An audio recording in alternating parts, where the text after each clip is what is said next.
हम सबकी डिक्शनरी में एक शब्द बहुत कॉमन है, कल। कल करूँगा, कल से पक्का। लेकिन क्या आपको पता चले कि आपका कल आपकी ज़िंदगी की रेत को काला कर रहा है? नमस्कार, मेरा नाम विकास पाठक है और आज सोच वर्ष पर मैं आपको सुनाने जा रहा हूँ एक ऐसी कहानी जो आपके आलस को हमेशा के लिए खत्म कर देगी।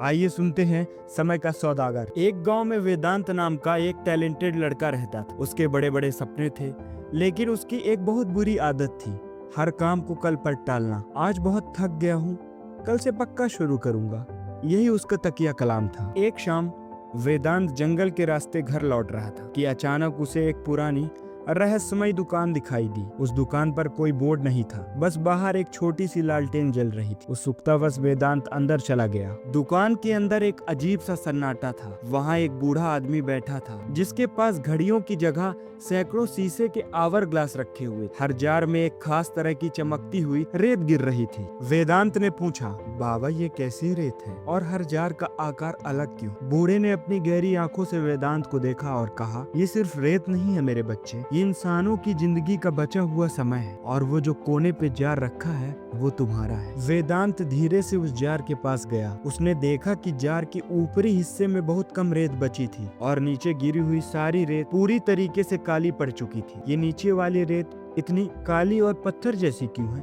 वेदांत ने घबराते हुए पूछा। बूढ़े सौदागर ने एक ठंडी सांस ली और कहा, नीचे के वो काली रेत तुम्हारा वो समय है जिसे तुमने कल करूंगा बोलकर मार दिया। ये मरा हुआ समय जो अब तुम्हारी जिंदगी में कभी वापस नहीं आएगा, और ऊपर जो थोड़ी सी चमकती रेत बची है वो तुम्हारा आज है। अगर तुम भी इसे कल पर टाल दोगे तो ये भी काली होकर पत्थर बन जाएंगी। जिस दिन ऊपर की रेत खत्म होगी, तुम्हारे सारे सपने हमेशा के लिए इसी जार में दफन हो जाएंगे। वेदांत के रोंगटे खड़े हो गए, उसका गला सूखने लगा। उसने कांपती हुई आवाज में पूछा, क्या मैं इस काली रेत को वापस चमका सकता हूँ? मुझे एक और मौका चाहिए। बूढ़े ने सिर हिलाया। बीता हुआ समय कभी अपना रंग नहीं बदलता, लेकिन तुम अपने आज की गिरती हुई रेत को सोने में जरूर बदल सकते हो, सिर्फ एक शर्त पर। तुम्हें अपनी डिक्शनरी से कल नाम का शब्द हमेशा के लिए मिटाना होगा। वेदांत जब उस दिन दुकान से बाहर निकला तो वो एक अलग इंसान था। उसने उसी पल से मेहनत शुरू कर दी। उसने अपनी नींद, अपना सब त्याग दिया। सालों बाद